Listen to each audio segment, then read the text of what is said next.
Bonjour à tous, bienvenue dans ce nouvel épisode de Paroles d'affranchi, le podcast dédié à la liberté. Moi c'est Quentin et sur ce podcast je vous parle de simplicité, d'autonomie et de résilience financière.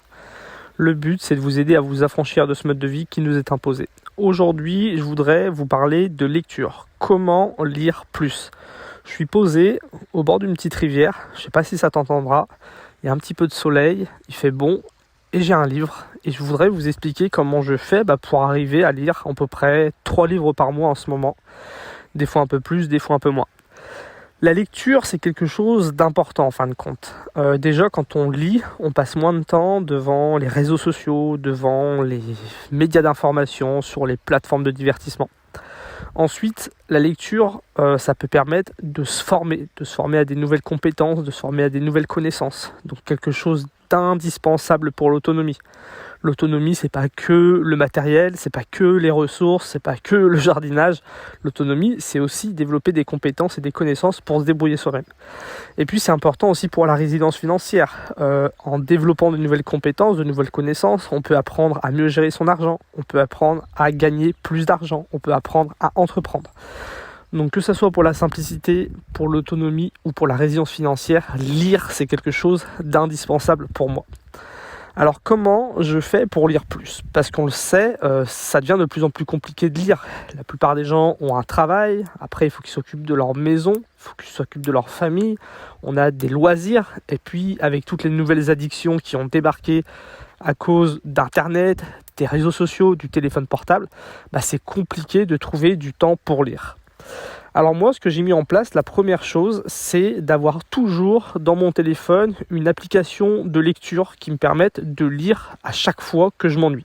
À chaque fois que j'ai un petit temps creux, au lieu de sortir mon téléphone et d'aller sur Instagram ou d'aller voir mes mails ou de lancer une vidéo YouTube, je vais lire. Alors pour ça, j'utilise plusieurs applications. Il y a une application que j'aime bien utiliser en ce moment qui s'appelle Nextory. Je vous en ai déjà parlé dans plusieurs vidéos. Vous pouvez accéder à l'application pour 45 jours gratuits si ça vous dit. Je vous mets le lien en description de ce podcast, mais il y en a d'autres, des applications de lecture, il y en a plein d'autres. Donc le but là, ça va être surtout de lire des livres techniques, pratiques.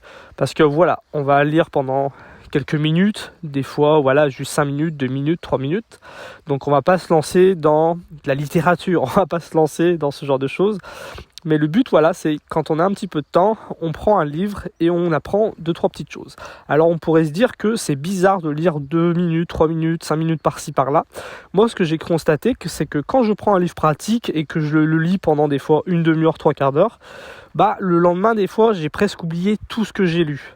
Alors que si je lis 5 minutes par-ci, 5 minutes par-là, par exemple, je marche un petit peu, je me pose sur un banc, je lis 5 minutes et puis je repars, j'ai beaucoup plus le temps de repenser à ce que je viens de lire, de l'imaginer, de me projeter en train de faire ce que j'ai appris. Et j'ai constaté que lire 5 minutes par-ci par-là, c'était vraiment très très bénéfique. Il y a plein de bénéfices et ça se passe très bien. Donc la première astuce, avoir toujours dans son téléphone une application de lecture avec un livre ouvert qui permet de, à chaque fois qu'on s'ennuie un peu, au lieu d'aller sur les réseaux sociaux par exemple, de lire un petit peu. La deuxième chose que j'ai mise en place, c'est d'utiliser les livres audio. Moi, ça fait longtemps que je m'intéresse aux livres audio, que j'écoute des livres audio. Par exemple, quand on fait du travail de la vigne, ça passe le temps, vu que c'est un travail qui est redondant. Des fois, en une semaine, je peux lire 3-4 livres audio. Mais ce que je fais en ce moment, c'est que quand je vais courir, par exemple, en ce moment, je cours 3 heures par semaine, 3 fois 1 heure. Et quand je vais courir, j'écoute un livre audio au lieu d'écouter de la musique ou des podcasts de divertissement, je mets un livre audio. Quand je fais des activités comme ça, le livre audio, ça peut être quand on jardine, ça peut être quand on fait un peu de sport, ça peut être quand on fait la cuisine, quand on fait le ménage. J'aime bien mettre des livres qui sont pas très très importants. Pas des livres de littérature dans lesquels j'ai besoin de me concentrer pour vraiment être dans l'histoire. Pas non plus des livres spécifiques dans lesquels je vais vouloir prendre des notes, aller faire des recherches. Non, j'avais des autobiographies, ce genre de choses, des genres de livres qu'on peut écouter assez tranquillement. Ça demande pas trop de concentration. En ce moment, par exemple, sur l'application Nextory, j'écoute le livre du Lagom. Le Lagom, c'est un mode de vie à la suédoise qui permet de vivre plus simplement. Donc voilà, c'est typiquement le genre de livre qu'on peut lire, qu'on peut écouter.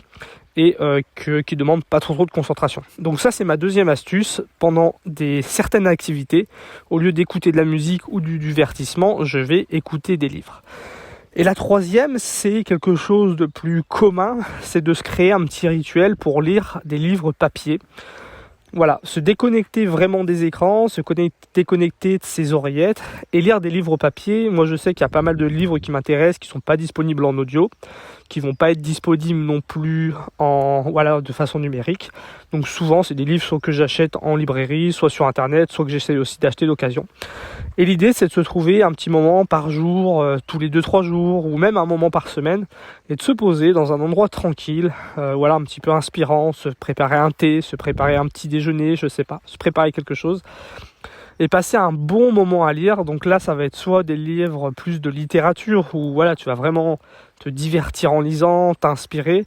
Ça peut être aussi des livres pratiques, ça peut être toutes sortes de livres à lire dans ces conditions. Là. Donc voilà, ça peut paraître tout bête, mais le fait de sortir son téléphone de temps en temps quand on s'ennuie et de lire un petit peu, le fait d'écouter un livre quand on fait certaines activités qui demandent pas trop de concentration, donc on peut se permettre d'écouter quelque chose en même temps, et le fait de se poser une demi-heure par-ci, une demi-heure par-là, dans un petit endroit agréable pour lire, et de cette façon-là, on s'en rend pas compte, mais à la fin du mois, très très facilement, on va pouvoir lire 1 livre, 2 livres, 3 livres. Et je voudrais ajouter une toute petite dernière astuce. Il y a certains livres qui sont conçus pour être lus juste quelques minutes par jour. Je pense à par exemple un livre de Ryan Holiday, il me semble, sur le stoïcisme, que je lis un petit peu tous les jours. C'est un livre où tous les jours on a une petite pensée sur le stoïcisme. Je mettrai un lien dans la description pour ceux que ça intéresse. Et du coup, juste cette petite astuce là, d'avoir ce genre de livre là, ça permet à la fin de l'année d'avoir lu un livre en plus. C'est toujours bon à prendre.